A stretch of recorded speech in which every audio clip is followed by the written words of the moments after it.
کہ سب سے آگے خدا ہے، پھر انبیاء ہیں، پھر صحابہ ہیں، اس کے بعد اولیاء، اتقیاء، صلحاء، اندروں کو روشنائی بنا دی جائے، انسان، جنات، فرشتے سب مل کر غوث کی شان لکھتے رہے۔ بسم اللہ الرحمن الرحیم۔ السلام علیکم ورحمۃ اللہ وبرکاتہ۔ اللہ تبارک و تعالی جس طریقے سے اپنی ذات میں یکتا ہے، اس کی ذات میں کوئی بھی اس کا شریک اور سہیم نہیں، بالکل اسی طریقے سے وہ اپنی صفات میں بھی یکتا ہے۔ اس کی صفات کے اندر بھی، دنیا کے اندر اور اللہ کی مخلوقات میں سے کوئی بھی اس کا شریک اور سہیم نہیں ہے۔ اگر ہم اللہ کے ساتھ، اللہ کی ذات کے ساتھ، اللہ کی صفات کے ساتھ کسی کو اللہ کے ساتھ شریک کرتے ہیں تو یہ بدترین گناہ ہے، جس کی بخشش بغیر توبہ کے ممکن ہی نہیں، چونکہ اللہ تبارک و تعالی شرک کو کبھی بھی معاف نہیں کرے گا، الا یہ کہ ہم اپنی زندگی میں ہی توبہ کر لیں، اللہ سے معافی مانگ لیں، چاہے وہ کوئی نبی ہی کیوں نہ ہو۔ ہم کسی نبی کو بھی خدا کے درجے میں نہیں رکھ سکتے، خدا کی ذات اور اس کی صفات میں کسی نبی کو بھی شریک نہیں کر سکتے۔ عیسائیوں نے یہی تو جرم کیا۔ ہم بھی عیسیٰ علیہ السلام کو مانتے ہیں، بہت بلند درجے پر رکھتے ہیں، حضرت عیسیٰ علیہ السلام کو خدا کے ایک پیغمبر ہیں، خدا کے رسول ہیں۔ اللہ تبارک و تعالی نے ان کو معجزاتی طور پر پیدا فرمایا، لیکن ہم ان کو خدا نہیں کہتے، ہم ان کو خدائی میں شریک نہیں کرتے۔ عیسائیوں نے جب عیسیٰ علیہ السلام کو خدائی میں ان کو شریک کیا، وہ گمراہ ہو گئے، وہ راہ حق سے بھٹک گئے۔ ہمارے یہاں اسلام میں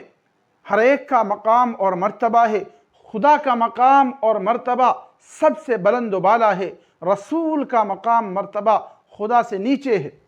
اور پھر اس کے بعد عام انسانوں کا مقام اور مرتبہ ان کے تقوی کے اعتبار سے ہوتا ہے۔ لیکن ہم اگر کسی انسان کو خدائی درجہ دے دیں، خدا کی کسی صفت میں شریک کر دیں تو یہ بدترین شرک ہے، یہ خدا کی بدترین نافرمانی ہے۔ ایک صاحب کو آپ نے بھی سنا ہوگا،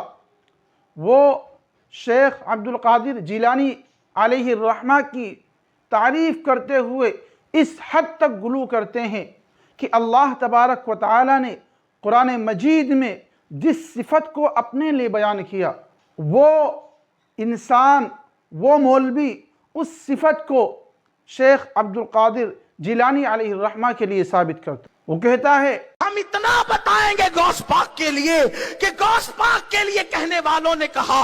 اگر پوری زمین کے درختوں کے پتوں کو کاغذ بنا دیا جائے، درختوں کی کلموں کو، اس کی ٹہنیوں کو قلم بنا دیا جائے، سارے سمندروں کو روشنائی بنا دی جائے، انسان، جنات، فرشتے سب مل کر غوث کی شان لکھتے رہے تو لکھنے والے تھک جائیں گے، پتے ختم ہو جائیں گے، روشنائی ختم ہو جائے گی، سمندروں کا پانی ختم ہو جائے گا، میرے غوث کی شان کبھی ختم نہیں ہو سکتی۔ یہ آپ نے کہاں سے بیان کر دیا؟ یہ آپ نے کہاں سے بتایا؟ قرآن تو فرماتا ہے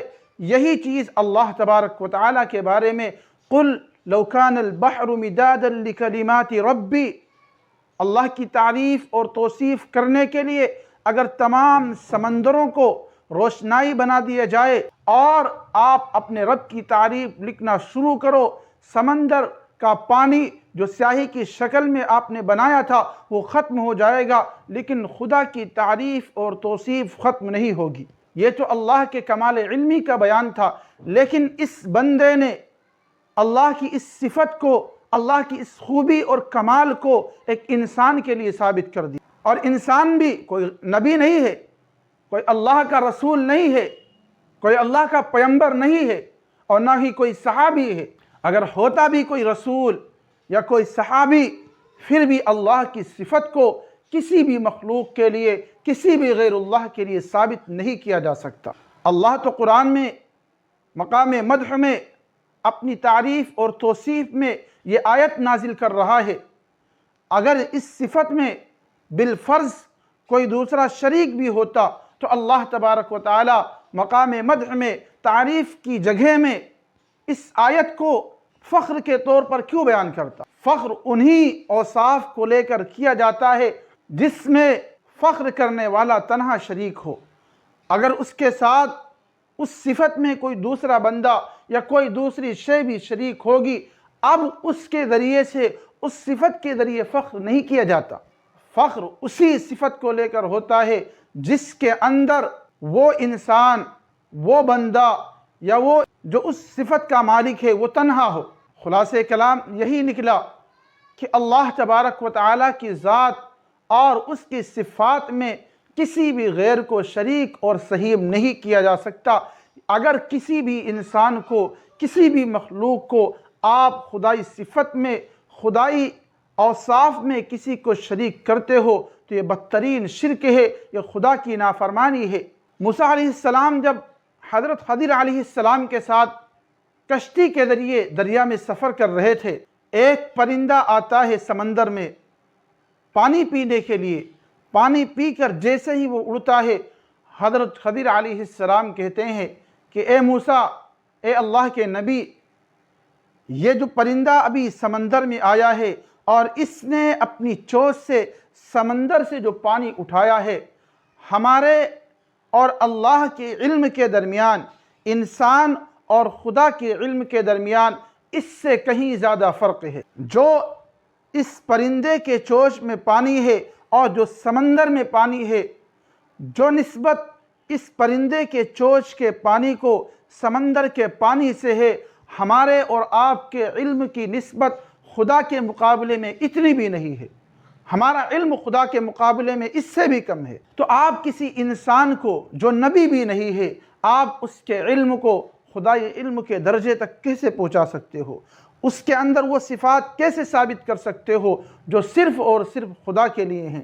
جو خدا نے اپنے لیے قرآن میں بیان کیا ہے؟ آپ کسی غیر کے لیے اس کو ثابت نہیں کر سکتے۔ اللہ تبارک و تعالی ہم سب کو سبھی کا مقام اور مرتبہ پہچاننے کی توفیق نصیب فرمائے کہ سب سے آگے خدا ہے، پھر انبیاء ہیں، پھر صحابہ ہیں، اس کے بعد اولیاء، اتقیاء، صلحاء، ان کا نمبر آتا ہے۔ اللہ تعالی ہم سب کو دین کی صحیح سمجھ نصیب فرمائے۔